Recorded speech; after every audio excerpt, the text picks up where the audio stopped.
ये डिस्प्ले हो रहा है ना सबको? चलिए स्टार्ट करते हैं। ये थोड़ा सा इम्पोर्टेंट है क्योंकि जितना भी हम लोग जो भी डाटा देख चुके हैं अभी तक में, इसमें क्या हो रहा है कि जो यूपीएससी करा रही है एग्जाम, हो सकता है इसमें भी वो घुस जाए, क्योंकि वो थोड़ा सा सिलेबस अलग है उसका। तो हम लोग इसको भी थोड़ा सा लेके चलेंगे ताकि एग्जाम में अगर इससे आ जाए, और उसी से रिलेटेड लास्ट टाइम क्या था कि ऊपर ऊपर से क्वेश्चन किया गया था, लेकिन ये दूसरा एग्जाम है। ठीक है, तो हो सकता है इसमें थोड़ा सा और अंदर ये घुसे। ठीक है, तो हम लोग देख लेंगे इसको भी और जान के रखेंगे कि इसमें क्या है। तो फटाफट हम लोग कर लेते हैं।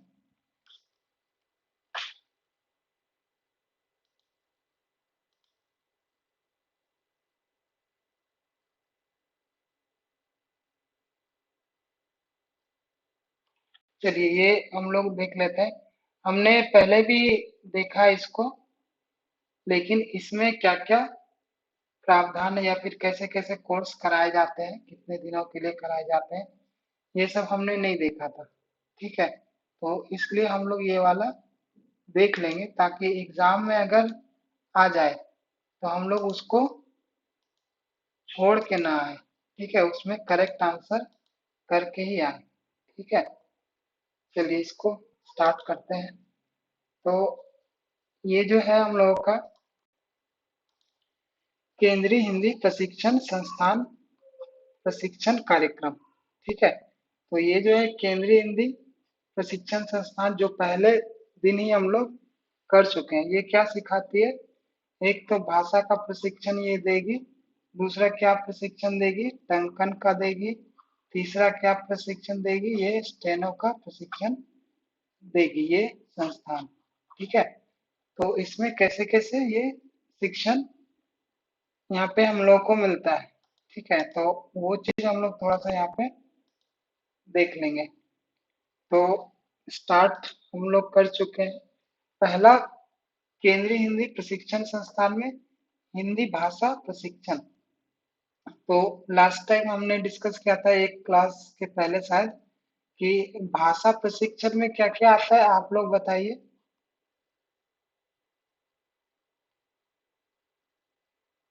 कोई एक बताइए, भाषा प्रशिक्षण में क्या आता है?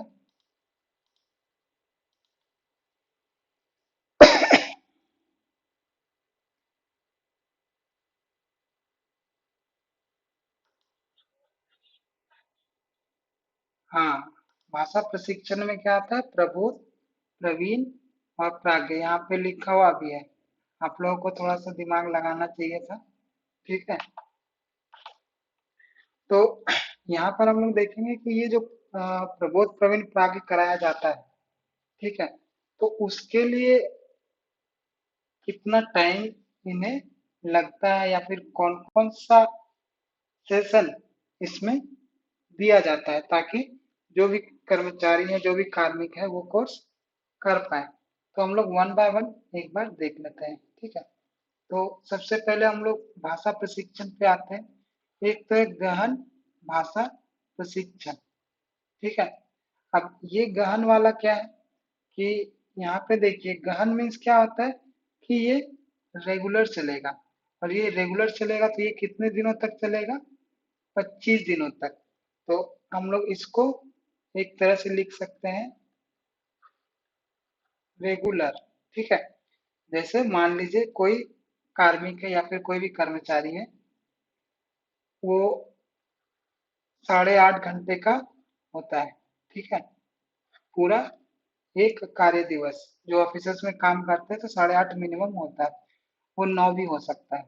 ठीक है, तो ये मान के चलिए ये पूरा दिन इसमें लग जाएगा इसे सीखने के लिए। अगर ये पूरा दिन दे रहे हैं, कोई भी कर्मचारी ये पूरा दिन दे रहा है, तो वो कितने दिन लगाएगा? 25 कार्य दिवस। कार्य दिवस का मतलब क्या होता है, किसी को आइडिया है?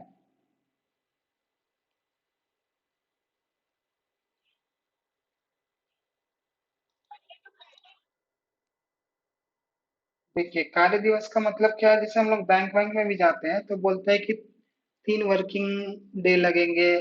जैसे कभी हमारा पैसा कहीं फंस जाता है तो बोलते हैं ना कि 3 वर्किंग डे लगेंगे। तो वर्किंग डे मीन्स क्या होता है कि कौन से दिन वो काम हो रहा है। संडे तो सबके लिए एक है, ठीक है। और जब सेंट्रल गवर्नमेंट में आते हैं तो अधिकतर ऑफिसेस क्या होते हैं, मंडे टू फ्राइडे होते हैं, ठीक है। तो कार्य दिवस मीन्स 25 कार्य दिवस बोला गया है। तो मंडे टू फ्राइडे कितने का हो गया, 5 दिनों का हो गया, ठीक है।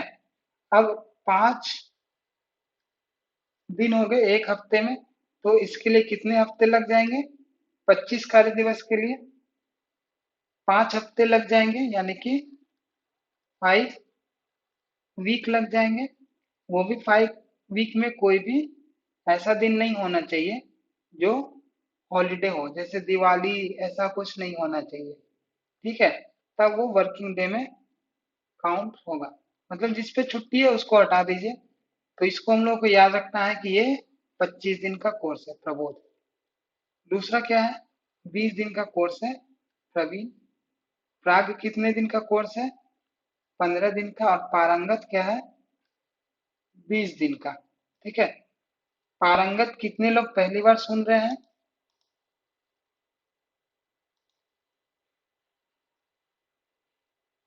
बताइए, पारंगत कितने लोग पहली बार सुन रहे हैं।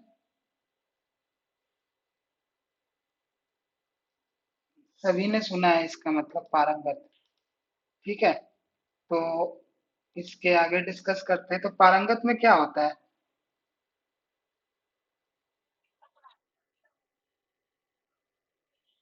10 मिनट।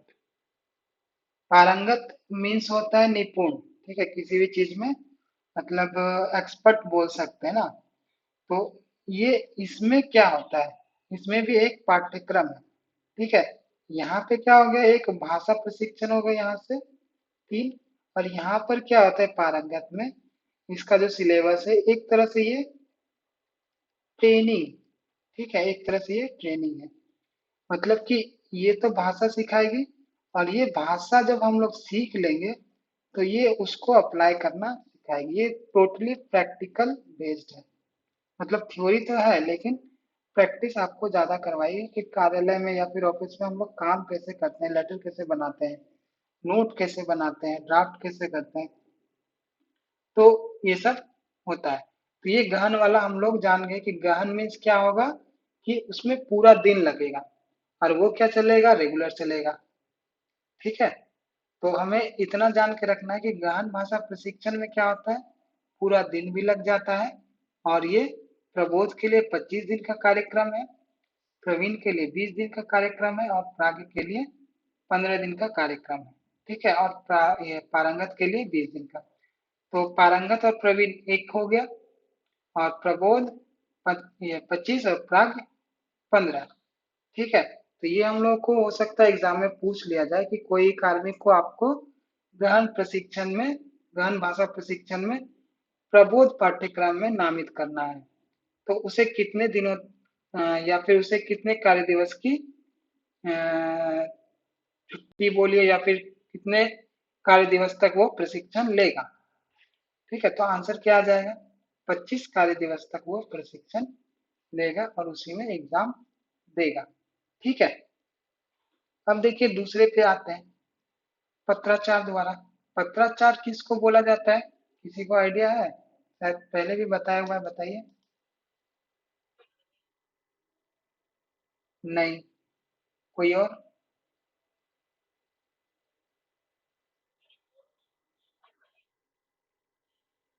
नहीं, बताइए, और कुछ गलत वलत जो आ रहा है दिमाग में सब बताइए।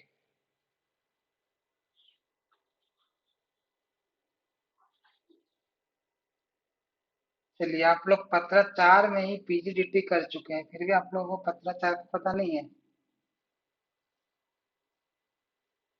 अब तो पता चल गया होगा। पीजीडीटी तो सबने किया होगा। तो पीजीडीटी हमने कैसे किया, डिस्टेंस से किया है, ठीक है। इग्नू से किया है और डिस्टेंस से किया है। तो पीजीडीटी क्या होता है, पत्राचार ही होता है कि हम लोग जाएंगे नहीं, हम लोग क्या करेंगे, अ, घर में बैठ के परीक्षा की तैयारी करेंगे और एग्जाम देने के लिए सिर्फ जाना है, और जरूरत पड़े क्लास करने की तब हम लोग जाते हैं। नहीं तो पत्र के माध्यम से, जैसे स्पीड पोस्ट के माध्यम से हमारा बुक भी हमारे घर आ जाता है। ठीक है, तो उसी को बोलते हैं पत्राचार। डिस्टेंस बोल सकते हैं इसको, करस्पॉन्डेंस बोल सकते हैं।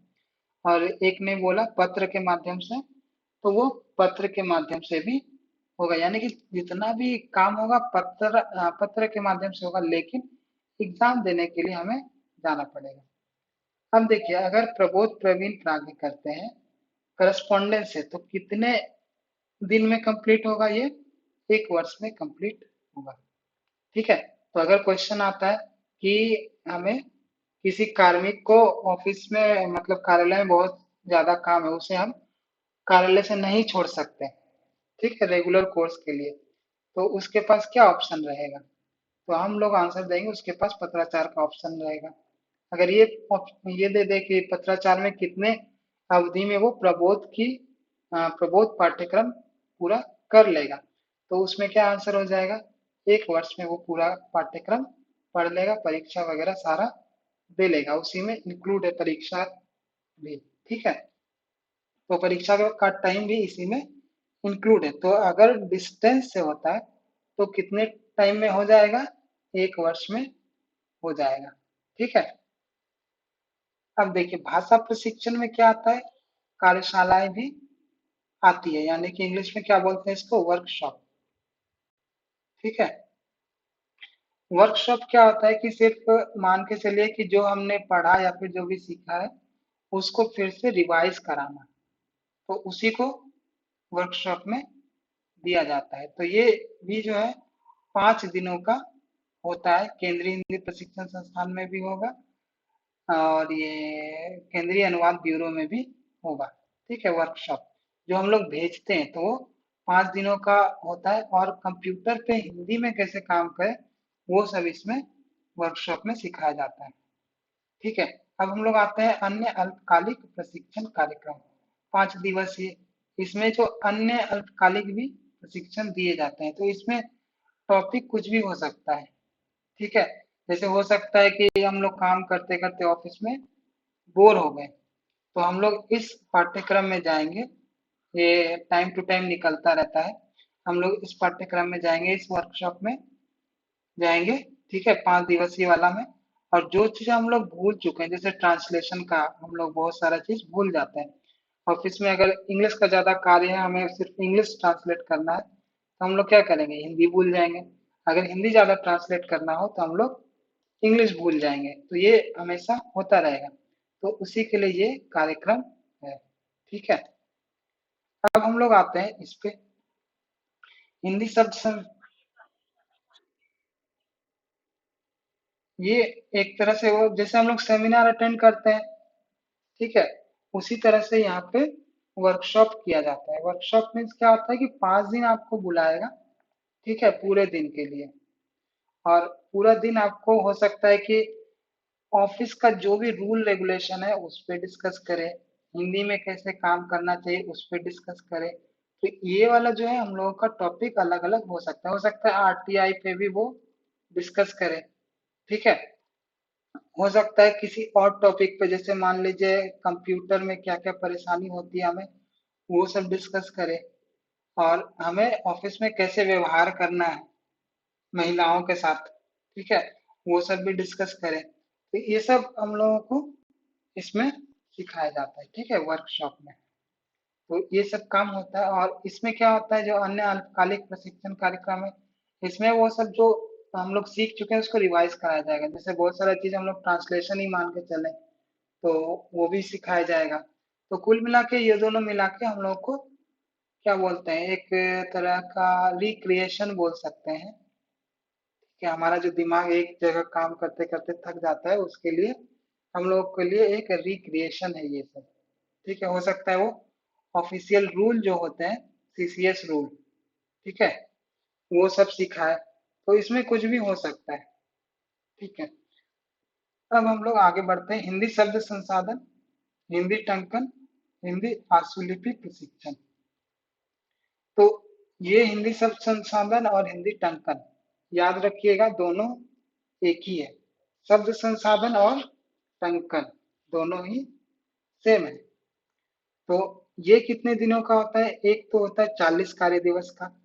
अब देखिए ये जो होता है ये होता है रेगुलर, ठीक है। 40 कार्य दिवस जो हम लोग यहाँ पर देख चुके थे, 25 कार्य दिवस, वही चीज यहाँ पे हम लोग देख रहे हैं। ये 40 कार्य दिवस का है। तो प्रबोध अगर कोई रेगुलर सीखेगा तो कितने कार्य दिवस उसको लगेंगे? 25। और कोई टाइपिंग सीखेगा तो उसको कितने कार्य दिवस लगेंगे? 40। ठीक है।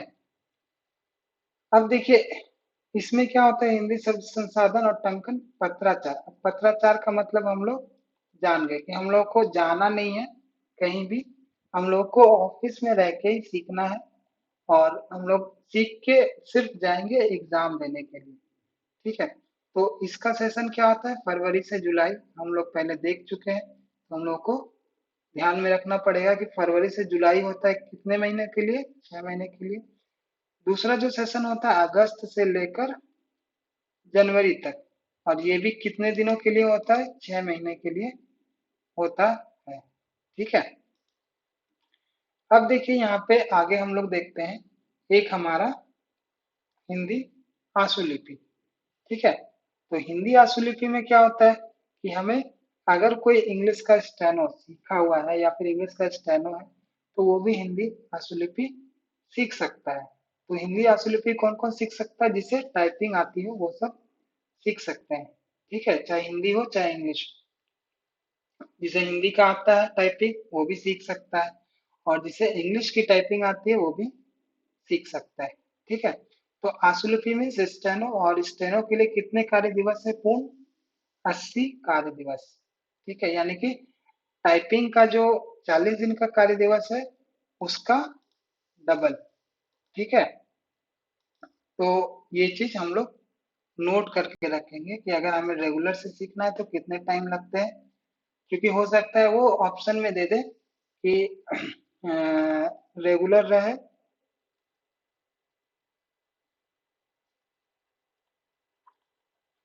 रेगुलर रहे एक तरफ टाइपिंग का दे दे, ठीक है, एक तरफ स्टेनो का दे दे, टाइपिंग का 40 और स्टेनो का दे दे 80।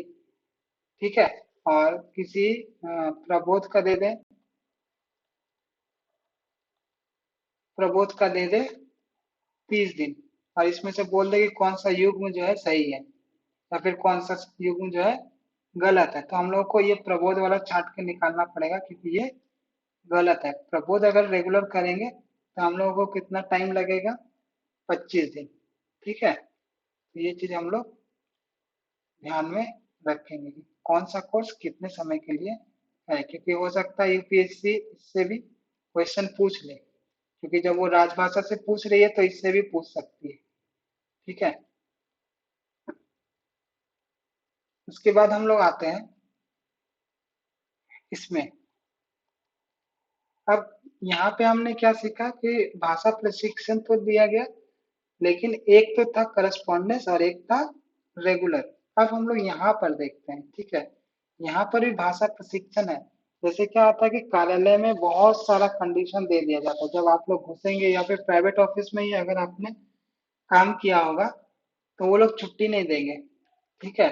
और चाहेंगे आपसे ज्यादा से ज्यादा आप लोग काम करें। ठीक है। तो उसी तरह गवर्नमेंट ऑफिसेस में भी होता है। वहां पे भी क्या है कि काम का बर्डन ज्यादा रहेगा, तो फिर वो पाठ्यक्रम या फिर कोई भी कोर्स के लिए आपको जाने नहीं देंगे। ठीक है। हो सकता है बोलेंगे कि अगले सेशन चले जाओ। तो इसमें क्या होगा, हिंदी का जो प्रचार प्रसार है वो रुक जाएगा। तो इसलिए जो गवर्नमेंट है वो सारे तरह के कोर्स निकाल चुकी है। वो बोल चुकी है कि अगर वो रेगुलर नहीं कर सकता तो उसे क्या करें? करस्पॉन्डेंस में भेज दें, यानी कि डिस्टेंस एजुकेशन के लिए भेज दें, लेकिन उसको हिंदी जरूर सिखाएं। अब ये बोले हैं कि नहीं मुझे तो रेगुलर भी करना है, क्लास जाके करना है। ठीक है। ये मुझे पत्राचार वाला नहीं करना है, मुझे क्लास जाना ही जाना है। तो ठीक है, तो उसके लिए भी ऑप्शन है। तो ये भी प्रबोध प्रवीण प्राज्ञ जो है, ठीक है, तो इसकी भी क्लास अरेंज की जाती है। अब देखिए यहाँ पे कौन कौन से समय में जनवरी से मई होता है, प्रतिदिन 1 घंटा, एकांतर दिवस 2 घंटा, अवधि माह 5, ठीक है। अब इसके कहने का मतलब क्या पता चल रहा है, किसी को अगर पता चल रहा है तो बताइए इसका मतलब क्या है।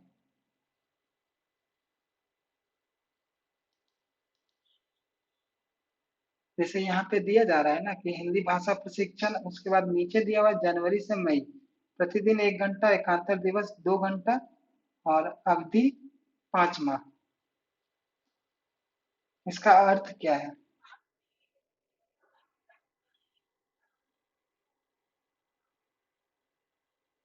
और एकांतर दिवस?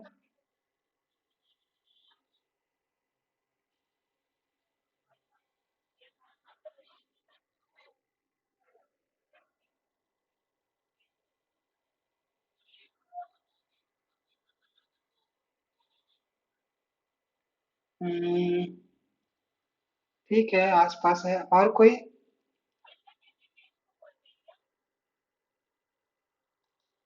चलिए हम लोग अब इसको करते हैं सॉल्व। एक तो हम लोगों को याद रखना है कि जनवरी से मई तक करना है। ये टोटल कितना हो गया? 5 महीना। तो ये 5 महीना क्लियर हो गया हमारे लिए। प्रतिदिन अगर उसको करना है तो 1 घंटा करना पड़ेगा, ठीक है। टीचर आएंगे, उसको 1 घंटा सिखाएंगे, या फिर वो खुद जाएगा और 1 घंटा सीख के आएगा। अगर मान लीजिए मेरा ऑफिस यहाँ है और मेरे पास में ही 2 किलोमीटर में ही प्रशिक्षण संस्थान है, तो मैं 1 घंटे का समय निकालूंगा और यहाँ पे जाऊंगा, ठीक है। अब क्या है कि एकांतर दिवस अगर करना है, यानी कि एक एक दिवस छोड़ के, ठीक है, एक का अंतर, तो हो सकता है वीक में वो 2 दिन ही पड़ेगा, या फिर एक एक का अंतर करेंगे। तो आज 1 तारीख है, तो अगला क्लास हमारा 3 तारीख को होगा, फिर अगला 5 तारीख को होगा। तो ऐसे हम लोग अंतर करके करेंगे। एक ने बोला भी था अल्टरनेटिव, ठीक है, तो अल्टरनेट करके ये चलेंगे, मतलब 1 बाय 1। तो हम लोग एकांतर मीन्स क्या समझेंगे कि एक दिन छोड़कर। तब एक दिन जब छोड़ेंगे तो कितने घंटे का क्लास करना पड़ेगा? 2 घंटे का क्लास हमें करना पड़ेगा, क्योंकि सरकार क्या कर रही है, हिंदी को बढ़ावा देना है, तो फैसिलिटी पूरी देनी है, ठीक है। जैसे प्राइवेट में हम लोग जाएंगे कहीं भी, मॉल वगैरह में कितना सजा के वो लोग रखते हैं, ठीक है, ताकि कस्टमर आए और उसको पसंद जल्दी से जल्दी आ जाए, इधर उधर दिमाग ना लगाए वो, ठीक है। तो उसी तरह यहाँ भी है कि हिंदी का जो ट्रेनिंग है, उसमें सरकार पूरी छूट लेके रखी हुई है कि वो जो है किसी भी तरह हो, वो अपना हिंदी का जो कोर्स है वो कम से कम करे पूरा, ठीक है। अब देखिए आगे क्या है, दूसरा, जुलाई से नवंबर, तो ये भी 5 महीने का है। तो इसमें भी सेम है, एक दिन अगर करना है, 1 घंटा करना है तो प्रतिदिन करना पड़ेगा, अगर 2 घंटा करना है तो एक एक दिन छोड़कर करना पड़ेगा, ठीक है। तो ये भी फैसिलिटी हो गई। तो हो सकता है इसमें मैच भी करके दे दिया जाए कि अगर रेगुलर करेगा तो 25 दिन, और एकांतर दिवस करेगा तो 2 घंटा। तो एक प्रतिदिन ये प्रतिदिन करेगा तो 2 घंटा दे दिया जाए, तो क्या वो मैच होगा? नहीं होगा। तो प्रतिदिन जब हम लोग करेंगे तो हमें कितने घंटे का समय देना पड़ेगा? 1 घंटे का समय देना पड़ेगा।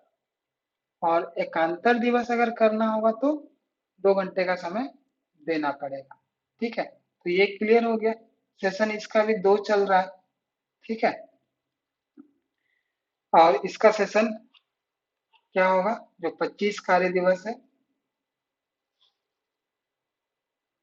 वो सेशन भी 6 महीने में एक बार चलेगा, ठीक है। ये बीच बीच में आता रहता है, इसके लिए भी लेटर्स, ठीक है। तो अब हम लोग आगे बढ़ते हैं, अब यहाँ पे आते हैं हिंदी शब्द संसाधन, यानी कि टाइपिंग और स्टेनो। तो इसमें क्या है, हिंदी शब्द संसाधन, हिंदी टंकन, फरवरी से जुलाई, 1 घंटा प्रतिदिन। अगर हमें जाके सीखना है तो 1 घंटा प्रतिदिन जाना पड़ेगा, और अवधि कितना है? 6 महीना। यहाँ पर भी सेशन बदल गया, लेकिन सारा चीज सेम है, अगस्त से जनवरी। और घंटा कितना है? 1 घंटा प्रतिदिन जाना है, और 6 महीने के लिए जाना है। और आशुलिपि क्या है कि फरवरी से जनवरी तक, ठीक है, 1 घंटा प्रतिदिन, अवधि कितना है? 1 वर्ष है। ठीक है, तो ये हम लोग जान गए। और ये वाला जो कोर्स होता है, ये जो 1 साल हम लोग करते हैं, इसमें ना के बराबर लोग जाते हैं। और ये भी जो एकांतर दिवस है, इसमें भी ना के बराबर लोग जाते हैं। लेकिन ये होता है कि अगर कोई टीचर, केंद्रीय हिंदी प्रशिक्षण संस्थान से कोई टीचर अगर एग्री होते हैं, तो वो पढ़ाने के लिए आपके कार्यालय आ सकते हैं। जैसे मान लीजिए कि मेरे कार्यालय में 400 लोग हैं। ठीक है, अब 400 में से क्या है कि 175 लोग हिंदी नहीं जानते हैं। ठीक है, अब इनको सिखाना है हिंदी। तो हम लोग क्या करेंगे, प्रशिक्षण संस्थान से एक प्राध्यापक बुलाएंगे और उनको बोलेंगे कि ये जो 75 है, 175, इनको आप ट्रेनिंग दीजिए। तो अब ऑफिस का काम भी कराना है इन लोगों से, 175 लोगों से। तब हम इन लोगों को बोलेंगे कम से कम 1 घंटे का समय निकालो। ठीक है, अगर ये भी नहीं होता है तो गैप करके 2 घंटे का समय निकालो आप लोग। ठीक है, तो 2 घंटे का समय निकाल के वो लोग जो है धीरे धीरे करके पूरा हिंदी का पाठ्यक्रम कंप्लीट कर लेंगे। ठीक है, तो ये चीज हम लोग देखते हैं। तो ये वाला पूरा टेबल चार्ट जो है, आप लोगों को ध्यान में रखना है कि ऐसे तो मेरे ख्याल से आप लोगों को याद हो गया होगा कि 6 महीने का भी कोर्स है, एकांतर दिवस हुआ तो 2 घंटे करना पड़ेगा, प्रतिदिन हुआ तो 1 घंटे करना पड़ेगा। और रेगुलर रहा तो टाइपिंग कितने दिनों के लिए है? 40 दिनों के लिए। और स्टेनो कितने दिनों के लिए है? 80 दिनों के लिए है। और प्रबोध अगर हम लोग सीखते हैं रेगुलर तो 25 दिनों के लिए है, प्रवीण 20 दिनों के लिए, राग 15 दिनों के लिए, और पारंगत कितने दिनों के लिए है? 20 दिनों के लिए। और इसके अलावा केंद्रीय हिंदी प्रशिक्षण संस्थान और क्या क्या ट्रेनिंग देती है? केंद्रीय हिंदी प्रशिक्षण संस्थान जो है और वर्कशॉप भी कराती है। ठीक है, 5 दिनों का वर्कशॉप। इसमें क्या क्या सिखाएगी वो? कंप्यूटर पर हिंदी में कैसे काम करें। ठीक है, दूसरा और क्या सिखाएगी कि हम लोग जो ऑफिस में रूल्स एंड रेगुलेशंस जो होते हैं, ठीक है, वो सब भी हिंदी माध्यम से सिखाएगी, ताकि हम लोग हिंदी में और भी ज्यादा रिफाइन हो सके। ठीक है, ये टेबल समझ में आ गया मेरे ख्याल से सबको। किसी को कुछ पूछना है तो बताइए।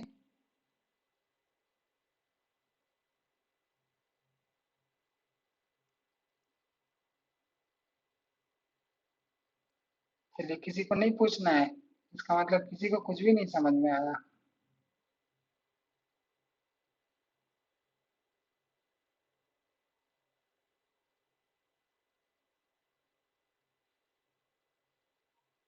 सुनीता को समझ में आया?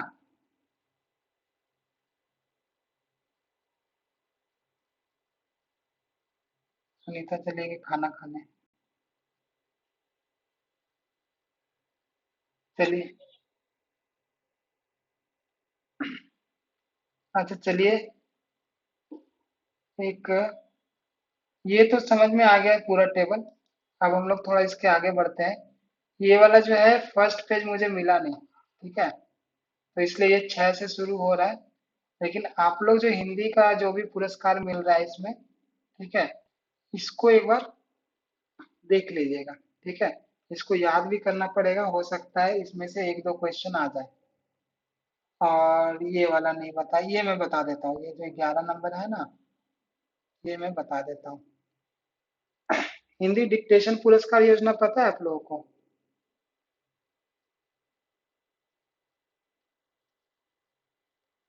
हिंदी डिक्टेशन पुरस्कार योजना,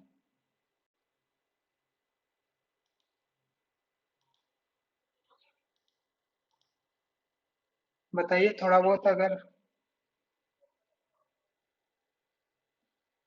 चलिए ठीक है, हम लोग करते हैं इसको थोड़ा सा जल्दी फटाफट होगा, आज हम लोग जल्दी इसको फिनिश भी कर देंगे, ठीक है।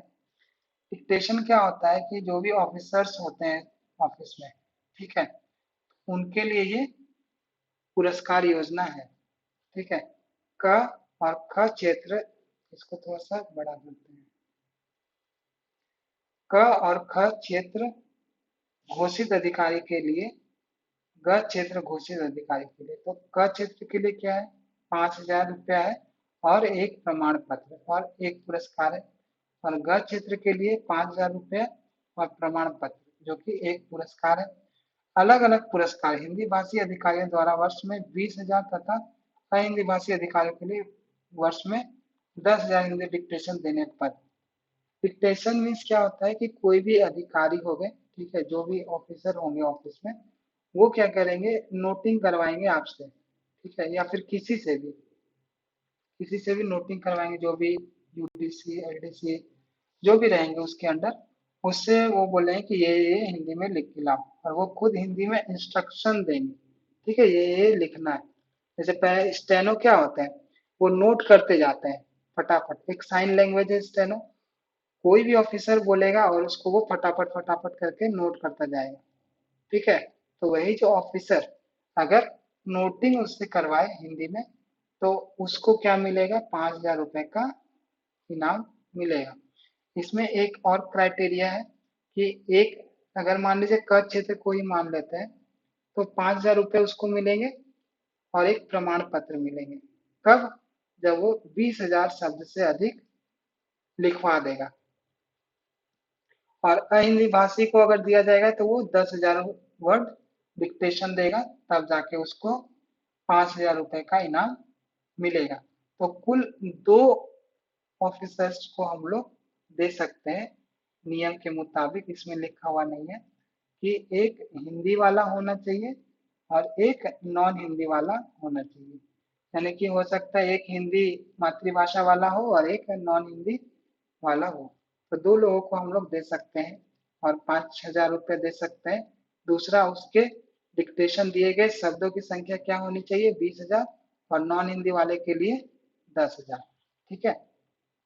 दूसरा ये भी देख लेते हैं, ये भी ऑफिस में हम लोग करते हैं, तो 10,000 और 20,000 जो शब्द लिखते हैं, जैसे लेटर हमने बनाया, ठीक है, नोटिंग की हिंदी में, तो अगर जो हिंदी के पद पे नहीं है, वो ये वाला काम कर रहा है, अगर वो हिंदी में नोट बना रहा है और ये क्या बोलते हैं पत्र बना रहा है, तो अगर उसके साल भर में 20,000 शब्द हो जाते हैं, ठीक है, तो वो इस पुरस्कार के लिए हकदार हो जाएगा। अब मान लीजिए ये कोई एक कार्यालय है, उसमें क्या हुआ, इसमें टोटल 10 पुरस्कार दिए जाते हैं, ठीक है, प्रथम पुरस्कार 2 होंगे, द्वितीय पुरस्कार 3 होंगे और तृतीय पुरस्कार 5 होंगे, ठीक है, और प्रमाण पत्र तो है ही। अब देखिए किसी भी कार्यालय में, मान लीजिए मेरे ही कार्यालय में 100 लोग हैं, 100 लोग काम कर रहे हैं, लेकिन इसमें से क्या हुआ, 20 लोगों ने हिंदी में काम किया, ठीक है। अब 20 लोगों ने हिंदी में काम किया और उसमें से 13 लोगों ने रिकॉर्ड रखा अपना हिंदी के काम का। तो अब ये 13 लोग क्या बोलेंगे कि मेरा जो है इस प्रतियोगिता में नाम डालो, इस योजना में नाम डाल दो, तो हम लोग क्या करेंगे, डाल देंगे। लेकिन अब क्या है, यहाँ पर पुरस्कार कितने हैं, 10, लेकिन कैंडिडेट कितने हैं, 13। तो हम लोग क्या करेंगे, उसको जज करेंगे कि इनके शब्द किसने सबसे ज्यादा शब्द लिखे हैं, तो उस हिसाब से जो ज्यादा शब्द लिखा होगा उसको हम लोग क्या करेंगे, आगे रखेंगे। उसके बाद उसकी शैली देखेंगे कि कैसी शैली उसकी है, तो उसमें से 10 हम लोग बाहर करेंगे और 10 को पुरस्कार दे देंगे अपने रैंक के अनुसार, ठीक है। तो ये जो 2, जैसे क्या होता है कि ऑफिस में हम लोग तो हिंदी का काम करेंगे ही, ठीक है, लेकिन हो सकता है कोई स्टेनो हो, कोई यूडीसी हो, वो भी हिंदी में काम करता हो, ठीक है। अब वो हिंदी में काम कर रहा है पूरे साल, फाइनेंशियल ईयर हमने देखा कि उसने 20,000 से ज्यादा शब्द लिख दिए, तो उसको जो है इस पुरस्कार योजना में हम लोग शामिल कर लेंगे। इसको बोलते हैं टिप्पण प्रारूप लेखन, नोटिंग ड्राफ्टिंग के लिए इसको दिया जाता है इस पुरस्कार को। तो इसका क्राइटेरिया क्या है कि पहला, इसमें 10 लोगों को हम लोग दे सकते हैं, ठीक है, इसमें प्रथम पुरस्कार 5,000 का कितना हो गया, 2 लोगों को दे सकते हैं, यानी कि 5-5 हजार हम लोग 2 लोगों को दे सकते हैं। 3,000 का पुरस्कार 3 लोगों को दे सकते हैं, और टोटल ये तृतीय पुरस्कार कितने लोगों को दे सकते हैं, 5 लोगों को दे सकते हैं। इसमें कितना इन्वेस्टमेंट हो गया, 5-5-10 और 3-3-9, ये 19,000, और 5 दूना 10, 19 और 10 29,000, यानी कि टोटल इसका 29,000 जो है पुरस्कार के रूप में मिलेगा। ठीक है, तो ये चीज हम लोगों को देखना है कि इसमें प्रथम पुरस्कार कितने होते हैं। प्रथम पुरस्कार इसमें 2 को दे सकते हैं। ये देखना पड़ेगा द्वितीय पुरस्कार कितनों को दे सकते हैं, 3 लोगों को हम लोग दे सकते हैं, कि ये वाला इंपॉर्टेंट है, इसको आप लोग देख लीजिएगा। तृतीय पुरस्कार कितने लोगों को दे सकते हैं, 5 लोगों को दे सकते हैं। तो ये बोला जाएगा कि प्रथम पुरस्कार कितने लोगों को दे सकते हैं, ठीक है, या फिर द्वितीय पुरस्कार कितने लोगों को दे सकते हैं, क्योंकि इसमें क्या है कि प्रथम 2 लोगों को मिल रहा है, द्वितीय कितने लोगों को मिल रहा है, 3 लोगों को। इस तरह से हमें याद रखना पड़ेगा। और मान लीजिए 13 लोगों का नाम आ गया, तो आपको एक समिति बनानी पड़ेगी और उसमें से चेक करवाना पड़ेगा कि किसका ज्यादा अच्छा है। ठीक है, अगर जिसका अच्छा हुआ वो अपना प्रथम पुरस्कार, द्वितीय पुरस्कार और इस 10 वाले में शामिल हो जाएंगे, और 3 जो है सबसे कम किए जो रहेंगे उसको हम लोग वहां से हटा देंगे। ठीक है, तो ये चीज हम लोग ध्यान रखेंगे। इसमें कंफ्यूजन हो सकता है, इसके लिए पूछ भी सकता है। ठीक है, डिक्टेशन वाला भी ध्यान दीजिएगा, ये वाला डिक्टेशन, और इसको भी ध्यान दीजिएगा आप लोग। और इसमें तो आप लोग के पढ़ने का है, गौरव पुरस्कार हो ही गया था हमारा ये वाला। उसके बाद है, इसमें थोड़ा सा शॉर्ट वगैरह क्वेश्चन दिया हुआ है, इसको आप लोग पढ़ लीजिएगा। ठीक है, जो हमने उस दिन पढ़ा था कि प्रबोध की हिंदी योग्यता क्या है, यानी कि प्रबोध किसके इक्वावेलेंट है, वो 5 क्लास के है। प्रवीण किसके इक्वावेलेंट है, वो 8 क्लास के है। और प्राग किसके इक्वावेलेंट है, 10वीं क्लास के इक्वावेलेंट है। ठीक है, तो ये सब चीज आप लोग ध्यान, प्रवीण का यहाँ पे लिखा हुआ है 8वीं के इक्वावेलेंट है। ठीक है, यानी कि समकक्ष बोलते हैं हिंदी में। और ये वाला चीज आप लोग ध्यान दीजिएगा। 7 नंबर जो क्वेश्चन है, नाम पदनाम साइन बोर्ड को किस क्रम में प्रदर्शित किया जाना चाहिए। अगर प्रादेशिक है तो वहाँ पे, अगर किसी प्रदेश में दिल्ली को छोड़ के अगर कोई क क्षेत्र को, मान लीजिए क को छोड़ के कहीं भी अगर ये वाला प्रदर्शित करना है, तो प्रादेशिक भाषा हिंदी और अंग्रेजी। ठीक है, ये क्रम आप लोग याद रखिएगा। कि अगर मान लीजिए कोलकाता रहा, ठीक है, तो सबसे पहले ऊपर में क्या आएगा, बंगला में हम लोग लिखेंगे। ठीक है, हिंदी में लिखेंगे, उसके बाद हम लोग इंग्लिश में लिखेंगे। ठीक है, ये क्रम होगा। कोई भी बोर्ड या फिर साइन बोर्ड वगैरह होगा उसमें। ठीक है, ये वाला क्वेश्चन भी देखो, देख लीजिए आप लोग, ये वाला आया हुआ क्वेश्चन, संविधान के अनुसार संवैधानिक संविधिक नियमों विनियमों और आदेशों का अनुवाद कौन करता है, तो ये विधि मंत्रालय। ये शायद लास्ट टाइम का क्वेश्चन है, आप लोग देख लीजिएगा अच्छे से। अ, ये वाला 12 नंबर क्वेश्चन देख लीजिएगा। और है, देखिए ये वाला 14 नंबर क्वेश्चन, वार्षिक कार्यक्रम गृह मंत्रालय द्वारा किस वर्ष से तैयार किया जाना प्रारंभ किया गया। ये 68-69 से आरंभ किया गया। ठीक है, स्वर्ण जयंती कब हुआ था, 2003 में हम लोग इसको करेंगे। और प्रशासनिक शब्दावली वाला भी याद रखिएगा,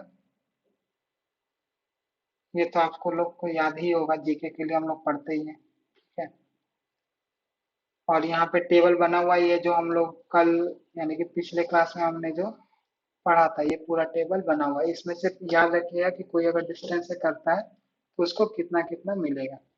ठीक है,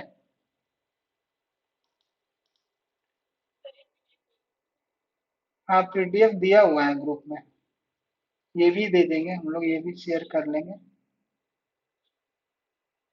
चलिए तब आज के लिए इतना रहने देते हैं, और अगले दिन हम लोग कोशिश करेंगे समिति वाला डिस्कस कर लेंगे। ठीक है, क्योंकि समिति से एक क्वेश्चन आ सकता है और ज्यादा बड़ा नहीं है।